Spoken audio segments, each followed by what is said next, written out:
ফু দিন, চুল বড় হবে, চুল পড়া বন্ধ হবে ইনশাআল্লাহ। যে কোনো তেল, আপনি যে তেল ব্যবহার করেন, ইউজ করেন, এই তেল আপনি এই দোয়াটি পড়ে আপনি ফু দিয়ে যদি ব্যবহার করেন তাহলে চুল ঘনত্ব হবে এবং লম্বা হবে, এর থেকে চিরতরে মৃত্যু পর্যন্ত আপনার চুল পড়া বন্ধ হয়ে যাবে। যেই জায়গায় মেন চিকিৎসা, আসল চিকিৎসা যেটা, সেটা কোরআনী চিকিৎসা। এই কোরআনী চিকিৎসা বাদ দিয়ে আপনি পৃথিবীর যত চিকিৎসা করবেন, আমি বলবো না যে ভালো হবে না, কারণ মানুষ যাই করুক না কারো, প্রত্যেকটা জিনিসের ভিতরে আল্লাহর কোনো না কোনো সাহায্য সহযোগিতা ছাড়া মানুষ কিছু করতে পারে না। মানুষ যেগুলো চিকিৎসা তৈরি করেছে, বিজ্ঞানীরা যারা রিসার্চ করেছে, গবেষণা করেছে, সেখানেও যে দেখেন যে কোনো না কোনোভাবে আল্লাহ রাব্বুল আলামিনের হেল্প সহযোগিতা লেগেছে। আমি বলবো অনুনাজ্জিলু মিনাল কুরআনি মা হুয়া শিফা ওয়া রাহমাতুল লিল মুমিনিন।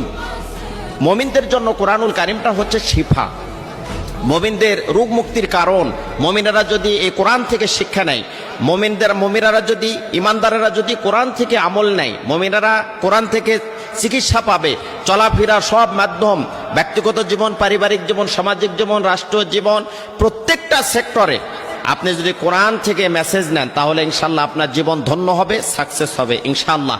চুল যাদের পড়ে যাচ্ছে, চুল পড়ে গেলে দেখুন এই মানুষের সৌন্দর্যতা নষ্ট হয়ে যায়। চুল ধরে রাখার জন্য এমনও মানুষ আছে লক্ষ লক্ষ টাকা খরচ করেছে, ভারতে গিয়েছে চিকিৎসা নেওয়ার জন্য, সিঙ্গাপুরে গিয়েছে চিকিৎসা নেওয়ার জন্য, বাংলাদেশের সবচাইতে বড় ডক্টরের সাথে পরামর্শ করেছে যে আমার চুলটা আমি ধরে রাখতে পারবো কেমনে করে। কারণ চুল একটা মানুষের সবচাইতে গুরুত্বপূর্ণ একটি জিনিস। মানুষের যতগুলো গুরুত্বপূর্ণ জিনিস আছে তার ভেতর একটি গুরুত্বপূর্ণ জিনিস হচ্ছে মাথার চুল। সৌন্দর্য বৃদ্ধি করে, মাথার চুল থাকলে একটা মানুষকে মানিয়ে যায়। এজন্য চুল ধরে রাখার জন্য আমি যেই কোরআন থেকে যে মেসেজ দিব, এটা যদি আপনি সেইভাবে আমল করতে পারেন, সুন্দরভাবে আমল করতে পারেন, বিশ্বাসের সাথে আমল করতে পারেন, নিয়ম মেনটেন করে যদি আমল করতে পারেন, ইনশাআল্লাহ আপনি কাঙ্ক্ষিত ফলাফল পাবেন, আপনার সফল এখান থেকে পাবেন, আপনি সফল হবেন, আপনার চুল পড়া বন্ধ হবে ইনশাআল্লাহ।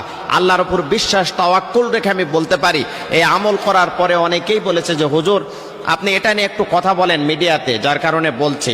অনেকেই এখান থেকে কিন্তু কোরআনের আমল করে অনেকেই সফল হয়েছে ইনশাআল্লাহ। আগে চুল পড়তো, চুল ঝরে পড়তো, চুল ধরে রাখতে পারতো না, মাথা ফাঁকা হয়ে যাওয়ার মতো হয়ে গেছে, সেখান থেকে দেখা যায় যে এখন তারা পরিপূর্ণতা পেয়েছে এবং চুল পড়া চিরতরে বন্ধ হয়ে গেছে। মৃত্যু পর্যন্ত চুল পড়ার টেনশন আর থাকবে না। আমি যে নিয়মটা আপনাদেরকে বলবো, এই নিয়ম অনুযায়ী আপনি অবশ্যই চুলের যত্ন নেবেন এবং এই তেলে ফু দিয়ে, আপনি যে কোনো তেল আপনি ব্যবহার করেন সেই তেলে ফু দিয়ে আপনি মাথায় লাগাবেন ইনশাআল্লাহ।